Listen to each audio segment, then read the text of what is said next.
Tout le monde en se mariant imagine que avoir un enfant c'est facile, en tout cas que la question ne se pose pas, que ça vient tout seul. Et en fait, on se rend compte, et pas mal de couples en fait font cette expérience, que c'est pas forcément si simple que ça.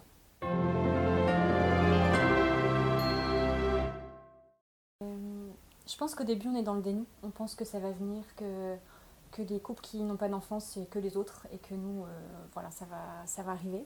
Et puis après, on est un peu dans la colère de se rendre compte que, alors que c'est notre désir le plus cher, cet enfant n'arrive pas, on ne comprend pas, on est dans la négociation aussi, un peu, on cherche un sens. Et puis peu à peu, on consent. Un jour, on accepte ce qui nous arrive plus pour vivre l'instant présent et pour arrêter d'imaginer la vie qu'on avait rêvée, mais de vivre la vie qu'on a telle qu'elle est aujourd'hui.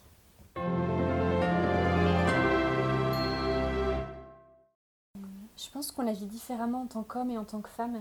Moi, je pense que c'est dans mes tripes. Chaque mois, voilà, chaque fin de mois, chaque fin de cycle me rappelle que cet enfant n'est toujours pas là. Elle est aussi beaucoup plus expressive par les pleurs, les larmes. J'ai aussi besoin de chercher un sens psychologique, spirituel. Pour moi, je dirais que c'était peut-être plus solitaire comme souffrance. J'ai peu exprimé, j'avais besoin juste d'être seul en fait. Et j'ai pas eu tellement le besoin d'exprimer quoi que ce soit.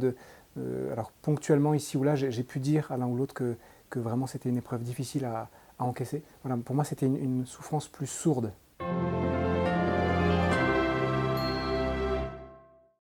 Je pense qu'on a fait le constat qu'on avait, en tout cas, on avait l'impression de vivre dans une salle d'attente, de l'impression qu'il fallait que tous nos désirs soient exaucés pour enfin pouvoir être heureux un jour. Et en fait, on s'est dit que ce serait peut-être sans cesse.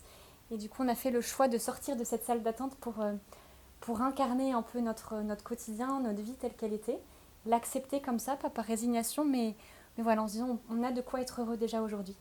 C'est vrai que dans la vie, en fait, on ne choisit pas tout. Il y a plein de choses qui surviennent comme ça qu'on n'aurait pas voulu. Mais si on ne choisit pas tout, par contre, on peut choisir de vivre ce qui nous arrive de la façon la plus joyeuse possible. Et c'est ce qu'on essaye de faire.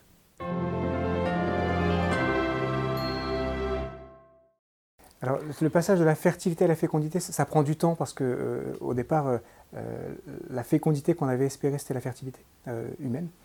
La fécondité prend plein de visages.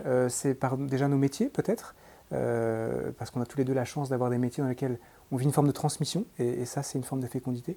Bien sûr, évidemment, en premier lieu, c'est dans notre couple. Le fait d'être l'un pour l'autre un soutien, c'est évidemment une forme de fécondité. Et puis aussi dans différents engagements associatifs, par exemple avec Esperanza, qui est un projet qu'on a initié pour des couples sans enfants.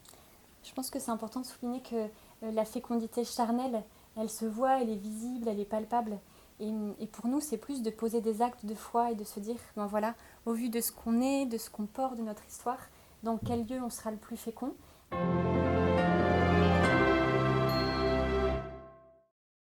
Je pense qu'en tout cas, nous, on a été confrontés, on s'est rendu compte que souvent les personnes sont assez démunies par rapport à cette situation.